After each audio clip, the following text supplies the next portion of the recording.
Hi everybody, welcome back to the channel. So the video, which I should have done a bit earlier, I see John Faviana beat me to it. Does Microsoft Flight Simulator 2024 work well as a ship simulator?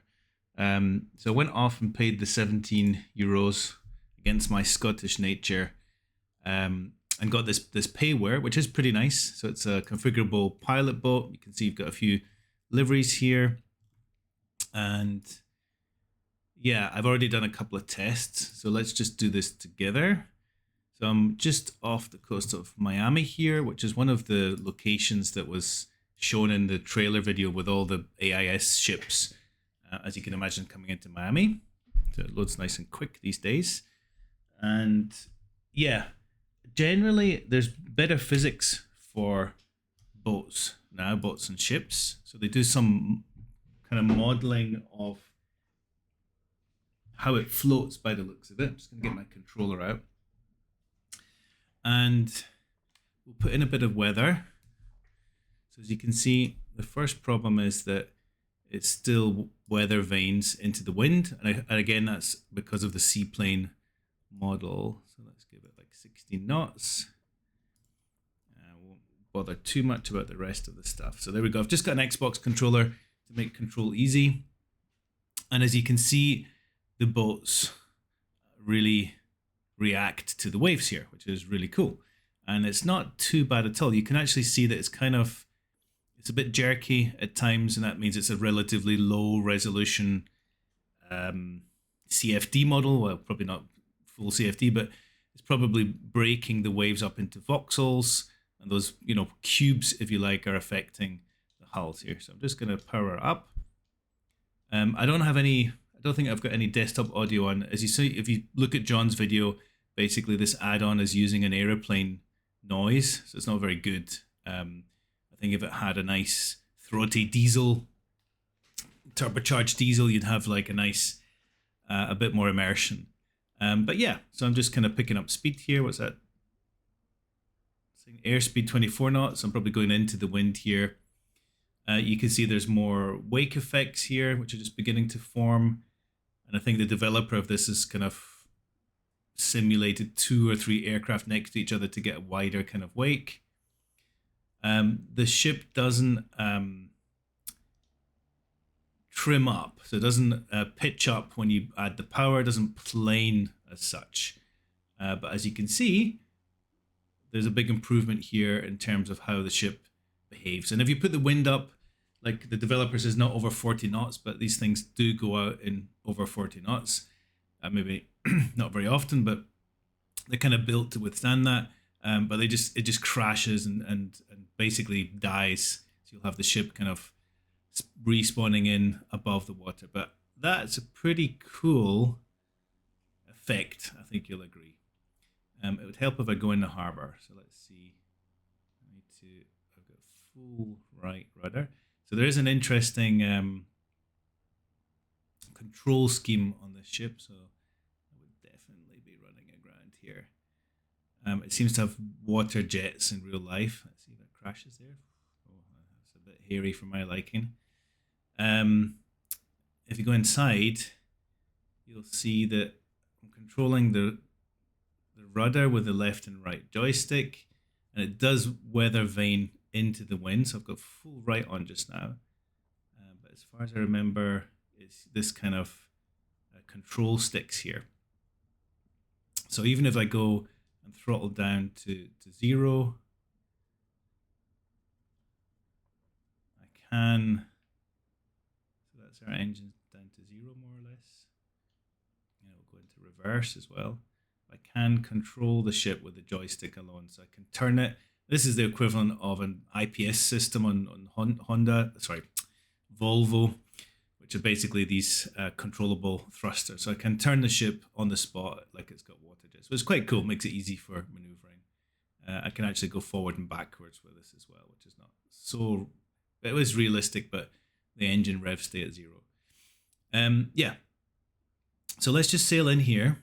Let's bring it up to full throttle. As I said, I think the main issue for me is that the vessel still weather vane significantly because of the wind. That's appropriate for an aircraft which has a big tail and it's designed to weather vane. You want it to weather vane into the wind a little bit. But for vessels like this, as I said, it's full. I've got full right rudder. And the other thing, which is pretty cool, as you can see here, Miami's a photogrammetry city, so they don't really look good down at ground level. But on the other hand, you do have all the landmarks in the actual position and everything kind of where it's supposed to be. And then the other cool feature is, of course, the real-time ship traffic. So as you can see here, I've got the labels on because it's kind of interesting. There's longbow, sailing vessel. It's probably not sitting like that against the wind. So AIS data is notoriously a bit flaky in terms of its direction when the ships are slow. It could be anchored, but I don't think you'd anchor out there in the channel. But yeah, you get all of these vessels coming in. Of course, the AIS data knows if it's a fishing vessel, a sailing vessel, cargo, passenger, and all these kind of things. So you do get an appropriate model coming in. And I must say it's fascinating just to see what is in harbors around the world. So you can see here, we probably should see some cruise ships as we come into Miami. So I'm actually struggling to go right at all there. I'm going to cut the wind just so I can do something. Let's just take it down to a more Miami-like 5 meters per second. And you can see now that I can steer a bit better.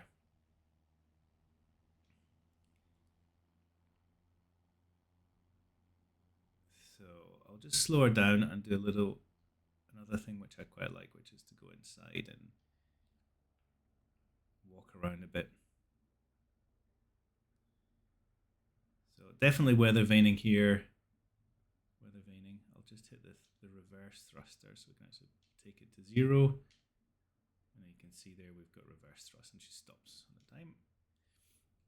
Right, inside, with an Xbox controller, if you hold down the left bumper and move your left joystick, you can move around, which is pretty cool. So you can see it's quite a nice model. There's some effort gone into this from the 17 euros, and you can walk around and enjoy this vessel in quite a nice way as it moves around the harbour here.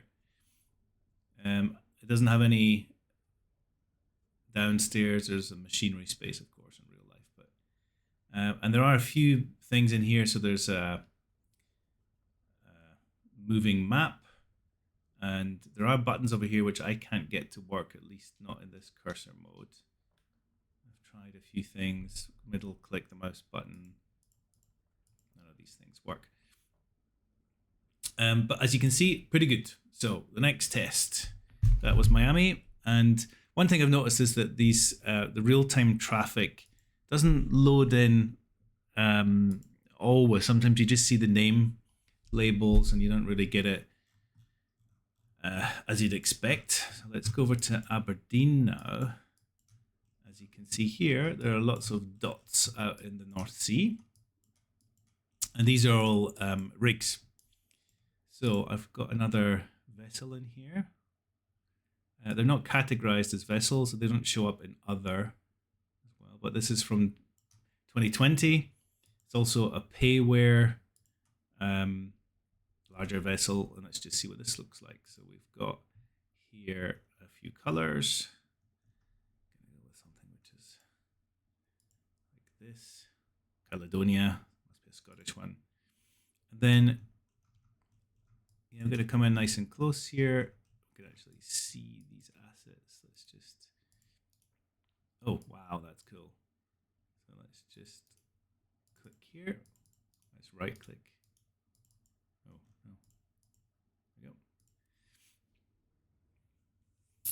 And yeah, everybody likes the GTA view, especially when it loads this quickly. So it's 8 o'clock in the morning, more or less, in Scotland. And we do get this problem where she'll spawn in above the sea. I think I turned crashes off, but if you do Shift Y, which is the new Y for slew, then we'll take her down like this. So there are these problems where ships don't spawn in The other one seems to spawn in pretty well, but this one is spawning in the wrong place. So there we go. This now needs some inclement weather. So let's do like that. And let's do a nice, again, she will weather vane in. And I want to add, okay, let's just leave her like that. We want some precipitation. Where do I do that? Clouds.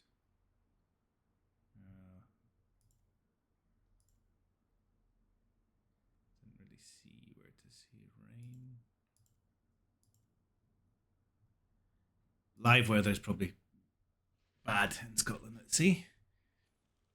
There we go. And I want to knock the time forward a little bit. Oh, there we go. Lovely. Fog. Right. So we can. Oh. Weather is mucking about a bit. And we've got the weather veining going on. So this ship, interestingly enough, if you hit left and right triggers, seems to have a nice sideways slew mode, which is a slightly overpowered. But we're on full throttle. And let's see if we can sail around a bit. So we're not going to get that inclement weather. Let's go back. And this, as you can see, kind of operates a bit like a speedboat. Not great. Let's just do a storm. Let's do rain. Scotland after all. With 20 knots. Right, so you can see these platforms as they should be seen. Yeah, so at the end of the day, excuse my mumbling, the ships do work. As you can see, they roll around in this weather. There's a limit, so you can't just put it up to storms, and you'll see that the physics do start to break. But for me, that's a pretty good improvement that she rides over the waves. And there's some modeling here of the hydrodynamics, if you like. Engines, still no good sounds out there from third-party developers. There are lights and things on this vessel. As you can see, she's not really behaving very well here. But again, you've got the interior here. You can get a nice feeling of being on a vessel. And of course, all this works in VR. I would say, I think if there was some kind of autopilot that worked, that'd be really good, where you could just plot in a route, because that's what most ships are doing most of the time, is they're just sailing along a route. That would be really good. And of course, I'm hoping that some of the mission elements allow developers to create some missions where you maybe do cargo, maybe work with a helicopter. There's all sorts of possibilities, I think, with the mission system. So there you go, Microsoft Flight Simulator 2024 with ships. It's a slight improvement. You still have the weather veining. I think that should just be like a development flag, some kind of variable that developers can turn on and off. But as you can see here, you now have much better waves, slightly better effects here with the bow wave and the spray. You have some kind of modeling of the vessel floating on the waves, which is really cool. Yeah, generally having all this lighting and better weather. Basically, I think there's potential here where I think the mission system will allow for some interesting ship-like play. But as you can see, pretty cool that you can walk around it. I think I'd like some kind of menu where you can jump down to the engine room or back to the back deck. I'd like some interactive objects in there. We've seen it on the Got Gravel planes that you can have loads of interaction. And yeah, probably just needs a little bit of work to stop these things kind of spinning around like this. Right, that's all from me. Hope you enjoyed the video and enjoy 2024. I hope your streaming problems resolve themselves as well. Cheers, bye.